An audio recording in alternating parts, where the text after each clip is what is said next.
Bonjour chers élèves, nous nous retrouvons aujourd'hui pour le module 114, module sur notamment la compression.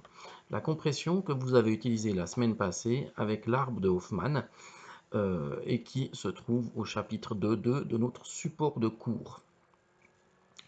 Pour rappel, cette compression, ou je vais prendre le bon support, ce sera une meilleure idée, cette compression va nous permettre de rapetisser, faire des fichiers plus petits, les comprimer pour simplement gagner de la place. Alors, pour rappel, le principe, il est le suivant. Si par exemple, j'avais dans un texte les lettres suivantes, j'avais 2Z, 7K, 24F, 32C, 37U, 42D, 42L et 120E, en fait, j'aurais 306 occurrences, 306 lettres en ASCII. Ça fera 306 fois 8 bits, puisqu'une lettre en ASCII est codée sur 8 bits. Et le principe, c'est qu'on va ordonner, on va mettre les lettres avec le plus faible nombre d'occurrences à gauche, et puis on va les mettre l'une à côté de l'autre, et on va commencer à fabriquer un arbre. Le Z2 et le K7, ça fait 9. 9, c'est toujours plus petit que 24. Je le laisse à gauche. 9 et 24, 33, c'est plus grand que 32, je vais donc les inverser, et ainsi de suite, jusqu'à ce que j'obtienne au final un arbre complet qu'on appelle l'arbre de Hoffmann. Et à ce moment-là, je vais mettre par exemple des 0 sur les côtés gauche, sur les branches gauches, et des 1 sur les branches droites, et je vais attribuer des codes. Ces codes, on le voit, le E il aura un code très court, le Z un code très long.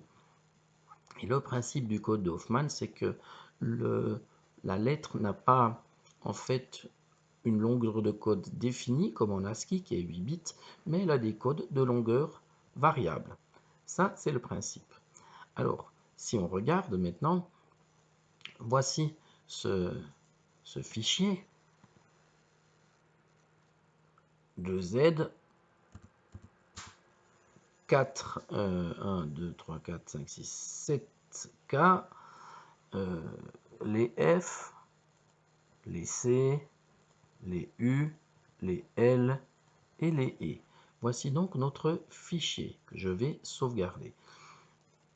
Et si je viens voir ce fichier, il a 294 octets. J'ai une bêtise qui a été faite de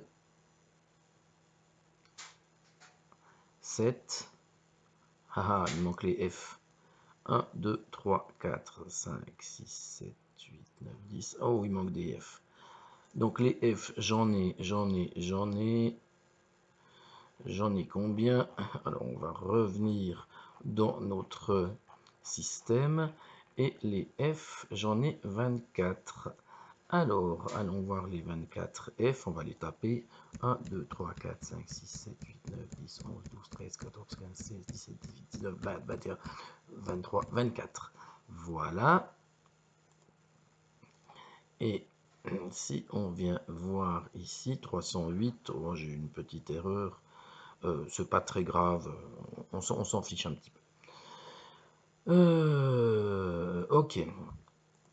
On va enlever 2 et admettons que j'ai fait une petite erreur, mais c'est pas grave, pour le principe, c'est tout bon. Et ici, je me suis dit, tiens, je vais aller, moi, comprimer mon fichier. Et puis si je comprime mon fichier, je devrais être beaucoup plus petit. D'ailleurs, si je prends les codes, si j'ai 120 et qui sont sur 1 bit, ça me fait 120 bits, 42D sur 3 bits, 126, etc., etc. Et que j'additionne tous les bits, je vois que ça me fait 785 bits. Je me dis, ok, j'ai bien comprimé, au lieu de 2448. Hein. Franchement, 2 tiers de compression, là, c'est pas mal. Je me dis, je suis content. Alors, je compresse ce fichier pour en faire un zip. Et je viens voir ici, et qu'est-ce que je remarque? Eh bien que ici, je fais 195 octets. Aïe, aïe, aïe, que s'est-il passé? Le fichier s'est agrandi. Ça, c'est ballot. Et pourquoi le fichier s'est agrandi? Eh bien, simplement parce que lorsque vous allez faire cette compression, cet arbre, les informations sur cet arbre, ce tableau ici qui définit quel est le code pour chaque lettre, vous devez le stocker. Et vous devez le stocker dans le fichier comprimé. Ce qui fait que le code comprimé plus le tableau, pour des petits fichiers, vont faire augmenter la taille du fichier. Donc ça, c'est un peu embêtant. Au lieu de 306 octets, j'en ai ici 195. On l'a quand même ici légèrement comprimé, mais on voit qu'on n'est pas aussi petit que ce qu'on avait prévu. Mais regardons ceci maintenant. Si je prends ceci, et maintenant je vais le mettre beaucoup de fois. Je le mets beaucoup de fois, je l'enregistre, et je vais le rezipper. Ici, 4 kilooctets.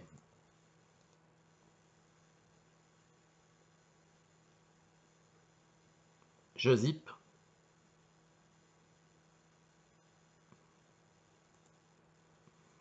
Et j'obtiens un fichier ici de 223 octets. On voit qu'il n'a plus beaucoup augmenté. Pourquoi? Parce que finalement la table de conversion elle n'est mise qu'une fois. Par contre, si je prends un tout petit fichier, regardez, on va faire un petit fichier avec qui s'appelle A.